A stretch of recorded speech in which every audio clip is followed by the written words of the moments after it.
একটা বছর পেরিয়ে গেল, প্রায় পেরিয়ে গেল বলাই ভালো। 2024 সালে সেই রক্তাক্ত জুলাই আগস্টের অভ্যুত্থানের পর বাংলাদেশের রাজনীতিতে যে মোড় পরিবর্তন হয়েছিল বা যে মোড় পরিবর্তন এসেছিল, তাতে জনগণের মনে এক ধরনের আশার সঞ্চার হয়েছিল এবং খুব স্বাভাবিকভাবেই সেই আশাটার সঞ্চার হয়েছিল। দীর্ঘমেয়াদী দমনমূলক শাসনের অবসান, প্রশাসনিক অপচয় ও দুর্নীতির বিরুদ্ধে গণপ্রতিরোধ এবং একটি অন্তর্বর্তী সরকারের হাতে ক্ষমতা হস্তান্তরের মাধ্যমে অনেকেই ভেবেছিল দেশ এবার হয়তো একটা নতুন পথে পা দেবে, পরিবর্তন হবে নেতৃত্বে, নীতিতে ও রাষ্ট্রচিন্তায়। কিন্তু সময়ের ব্যবধানে সেই আশাভঙ্গ এখন জনগণের হতাশায় পরিণত হয়েছে। অন্তর্বর্তী সরকারের নেতৃত্বে যিনি আছেন বা যিনি আসেন, সেই ডক্টর মোহাম্মদ ইউনূস তার আন্তর্জাতিক ভাবমূর্তি এবং পুরস্কার প্রাপ্ত অতীতের জন্যে অনেকেই ধরে নিয়েছিলেন অন্তত নিরপেক্ষতা ও সংস্কারের প্রশ্নে সরকার একটি সুনির্দিষ্ট রোডম্যাপ অনুসরণ করবে। কিন্তু এক বছর পরে দাঁড়িয়ে এখন দেখা যাচ্ছে সরকার যেমন রাজনৈতিকভাবে দ্বিধাগ্রস্ত, তেমনি প্রশাসনিকভাবে ব্যর্থ ও সাংগঠনিকভাবে দুর্বল। ফলে যে পরিবর্তনের জন্য একটা বিপ্লব ঘটেছিল বা অভ্যুত্থান ঘটেছিল, সেই পরিবর্তন আজ স্থবিরতার মধ্যেই হারিয়ে যাচ্ছে। রাজনৈতিকভাবে এই সরকার প্রথম থেকেই বলেছিল জাতীয় ঐক্য গঠনের মাধ্যমে একটা স্বচ্ছ, অংশগ্রহণমূলক এবং গ্রহণযোগ্য নির্বাচন আয়োজন করাই তাদের প্রধান লক্ষ্য। কিন্তু সেই জাতীয় ঐক্য ধারণাটাই সময়ের সঙ্গে সঙ্গে ধূসর হয়ে গেছে। বিভিন্ন রাজনৈতিক দলের সঙ্গে সংলাপ হয়েছে, মত বিনিময় হয়েছে, কিন্তু তার কোনো কাঠামোগত বা প্রাতিষ্ঠানিক ভিত্তি তৈরি হয়নি। বরং অনেক দল আজ বলছে সরকার এই সংলাপকে সময় ক্ষেপণের কৌশল হিসেবে ব্যবহার করছে। আসলেই তারা ক্ষমতা ছাড়তে চায় না। অন্যদিকে সরকার বলছে সংস্কার বাস্তবায়নে সময় দরকার। এই দোটানার মধ্যেই সময় পার হয়ে যাচ্ছে। কিন্তু জনগণের কাছে কোনো সুস্পষ্ট দিক নির্দেশনা পৌঁছচ্ছে না। এই অনিশ্চয়তা আর সিদ্ধান্তহীনতার মধ্যে যেটি সবচেয়ে প্রকটভাবে সামনে এসছে তা হলো দেশের আইন শৃঙ্খলা পরিস্থিতির অবনতি, চরম অবনতি। বিচার বহির্ভূত গণপিটুনি, সাংবাদিক নির্যাতন, ছাত্রদের উপর পুলিশি দমন, নারী ও শিশুদের প্রতি সহিংসতা, এমনকি একজন সাবেক প্রধান নির্বাচন কমিশনারের উপরে প্রকাশ্যে মামলা তো হয়েছেই। এই সব কিছুই স্পষ্টভাবে নির্দেশ করে যে প্রশাসন কার্যত ব্যর্থ। রাষ্ট্র যেন নিজেই নিজের দায়িত্ব থেকে পিছু হটেছে। অপরাধী ধরা পড়ে না, মামলার অগ্রগতি নেই, বরং বরাবরের মতো দায় চাপানো হয় কোট আর কোট অজানা শক্তির উপর। এভাবে একটা অন্তর্বর্তী সরকার যদি সাধারণ মানুষের নিরাপত্তা নিশ্চিত করতে না পারে, তাহলে তার নৈতিক ভিত্তি আসলে প্রশ্নবিদ্ধ হয়ে পড়ে।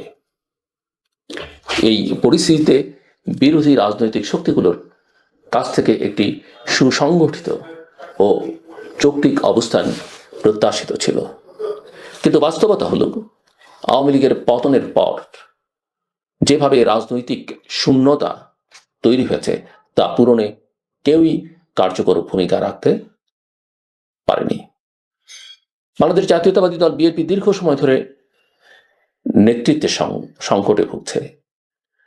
তারেক রহমানের সংস্কারমুখী বার্তা এবং অভ্যন্তরীণ পুনর্গঠনের চেষ্টা যতটা উৎসাহজনক ছিল, বাস্তবে দলের মধ্যকার বিভাজন দৃশ্যমান নয়, অদৃশ্য, অবিশ্বাস এবং এলিট বনাম কর্মী বাহিনীর দ্বন্দ্ব ততটাই জটিলতা তৈরি করেছে।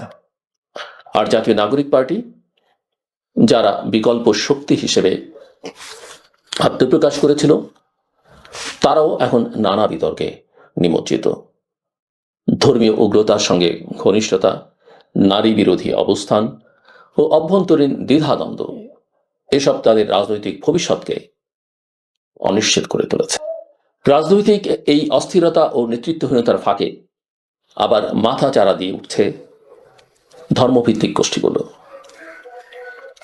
হেফাজত, জামায়াত ও বিভিন্ন সালাফি কওমি জোট আবার সক্রিয়ভাবে মাঠে নামছে।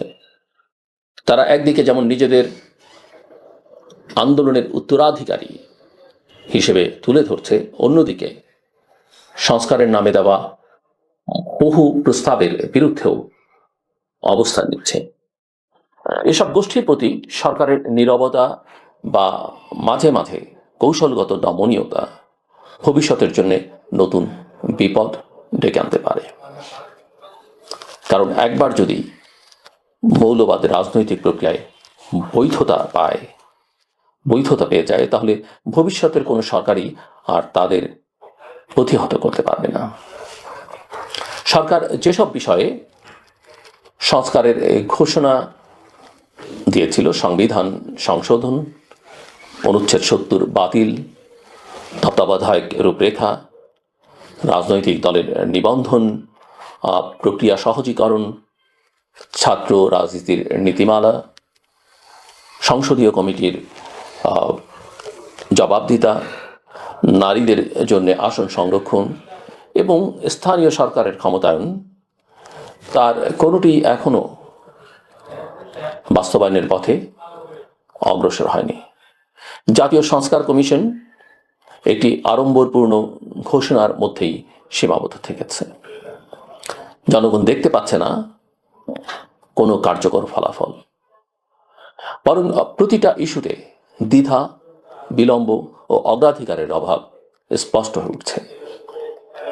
সময় গড়াচ্ছে, কিন্তু সরকার যেন নিজেই জানে না তার পথ কোন দিকে।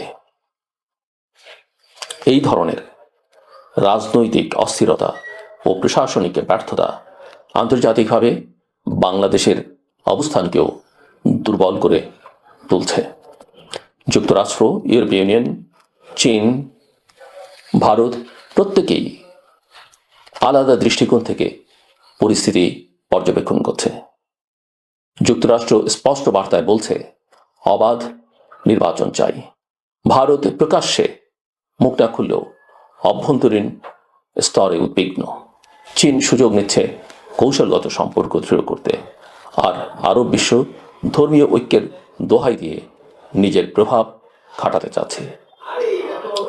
এই বহুমুখী চাপ ও প্রত্যাশার মধ্যে পড়ে বাংলাদেশের কূটনীতি আজ দিগ্ভ্রান্ত ও জবাবহীন। সবচেয়ে করুণ যে বিষয়টি, তা হলো জনগণের অবস্থান।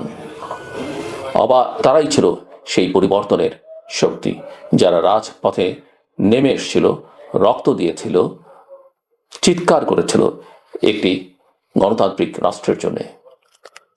আজ তারাই সবচেয়ে বেশি হতাশ। তারা দেখছে ক্ষমতার রং বদলেছে, কিন্তু ক্ষমতার ব্যবহার বদলায়নি। আইনের শাসনের জায়গায় আজও পুলিশি জুলুম, অংশগ্রহণমূলক রাজনীতির জায়গায় আজও স্বজনপ্রীতি আর সিদ্ধান্তহীনতা, এবং রাষ্ট্রীয় প্রতিশ্রুতির জায়গায় আজও অজুহাত আর বিলম্ব। এই হতাশা থেকে যদি মানুষ বিশ্বাস হারিয়ে ফেলে, যদি তারা মনে করে এই পরিবর্তনের কোনো মূল্য নেই, তাহলে ভবিষ্যতের জন্য তার চেয়ে ভয়ানক বার্তা আর কিছুই হতে পারে না। অন্তর্বর্তী সরকার যদি সত্যিই জনগণের ম্যান্ডেট রক্ষা করতে চায়, তবে এখনই প্রয়োজন একটি স্পষ্ট রোডম্যাপ, একটি নির্দিষ্ট সময়সীমা, একটি বিশ্বাসযোগ্য নির্বাচন প্রক্রিয়া এবং বাস্তবসম্মত সংস্কার বাস্তবায়নের পদক্ষেপ। না হলে এই সরকারও ইতিহাসে আরেকটি হারানো সম্ভাবনা হিসেবেই চিহ্নিত হয়ে থাকবে।